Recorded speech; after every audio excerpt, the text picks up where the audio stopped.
Good morning, students. Last class I spoke to you about the epidermal tissue. Under that we understood with respect to several types of tissue that are coming under that. Next we are moving on to connective tissue. Now the name itself is telling you what will be the function of connective tissue. This tissue is specialized to connect various body organs with each other. So it helps to connect various organs present in the body. Example, it connects two or more bones to each other, muscles to bones, binds different tissues together. The cells of connective tissue are loosely packed. See, the characteristic will vary, but in general the cells of the connective tissue are loosely packed. They are living and embedded in a intercellular matrix. When I say matrix, it forms a base in which the cells are present. In an intercellular matrix that may either be jelly-like, fluid, dense or rigid in nature. So depending on their function, the matrix may be of different type. It may be jelly-like, fluid, dense or rigid. The nature of matrix differs in accordance with the function of the particular connective tissue. Just now I told you, based on the matrix, the functions also varies. Now let's try to understand the various types of connective tissue. The first one is a blood. Blood is a fluid connective tissue. It has got the presence of plasma and cellular components. These cellular components are RBC, WBC and platelets. Plasma has got the presence of proteins, salts and hormones in it. Blood transport nutrients, gases, hormones, vitamins to various tissues of the body. This is a function of the blood in general. Now plasma, these are the substances what the plasma has got. Carries excretory products from tissues to excretory organs. Also conducts heat and regulates body temperature.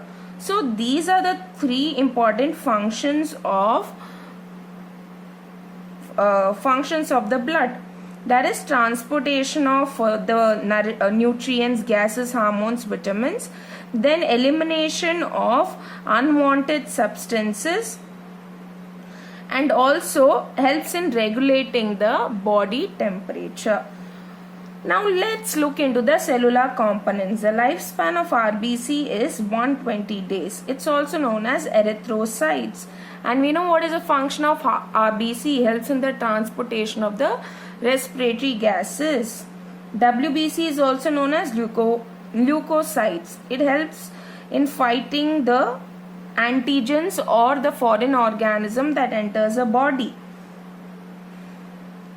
Platelets are also known as thrombocytes, and it helps in clotting of blood. Why is the clotting of blood brought about? It's because of platelets. Under leukocyte we have several different types of cell. That is neutrophil, eosinophil and basophil. They are called as granulocytes. I'm talking about types of WBC, and these three come under one category because within their cell they have got the presence of grain-like structures. That's why they are called as granulocytes. Lymphocytes and monocytes, they are agranulocytes. They do not have grain-like structure.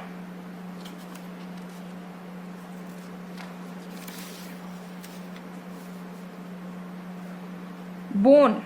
It is a strong and non-flexible tissue. So bone is a non-flexible tissue. It is porous. It means it has got tiny pores. Highly vascular. It means it is surrounded by blood vessel. Mineralized means it has got the presence of calcium. It has got the presence of calcium and phosphorus. It is hard and it is rigid. Its matrix is made up of protein and is rich in salts of calcium and phosphorus. So what is a matrix made up of? Protein, and it is rich in calcium and phosphorus. Now it anchors the muscles and supports the main organ.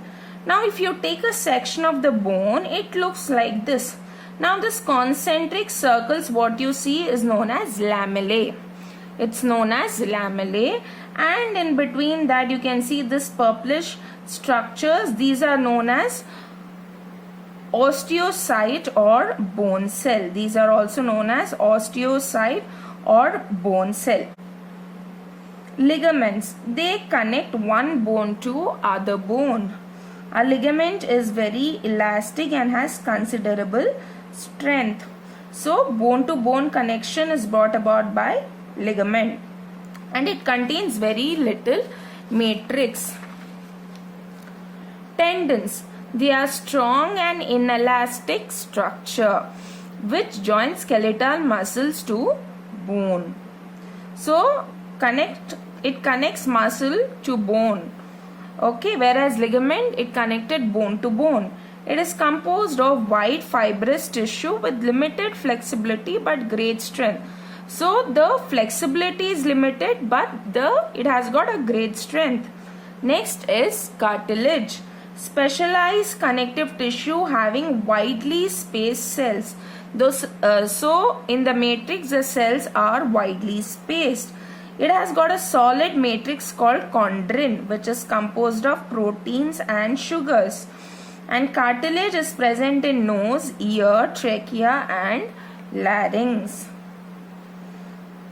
Areolar tissue, it is a supporting and packaging tissue found between the organ lying in the body cavity. So it acts like a packaging tissue. In plant cell, it was parenchyma that acted like a packaging tissue, but in animal cell we see but in animals we see areolar tissues acting like a packaging tissue. It is located between skin and muscles, around blood vessels and nerves in the bone marrow. So this is a location of areolar tissue. It is a loose and cellular tissue. It's a loose, okay, the cells are loosely spread, and it's a cellular tissue. It means it has got the presence of cells within the matrix. It helps in repair of tissues. Students, I'm sure you know what is this bone marrow. Bone marrow is found in long bones, and this is the one that gives rise to your RBC. Bone marrow gives rise to RBC. Adipose tissue, it serves as a fat reservoir, keeps visceral organs. Visceral organ means internal organs. Keeps visceral organs in position. It acts as an insulator. It is located below the skin and between the internal organs. So adipose tissue, to put it in a very simple words, it's nothing but it's a fat tissue. The cells of the adipose tissue are known as adipocytes, and these are known as fat cells. Thank you.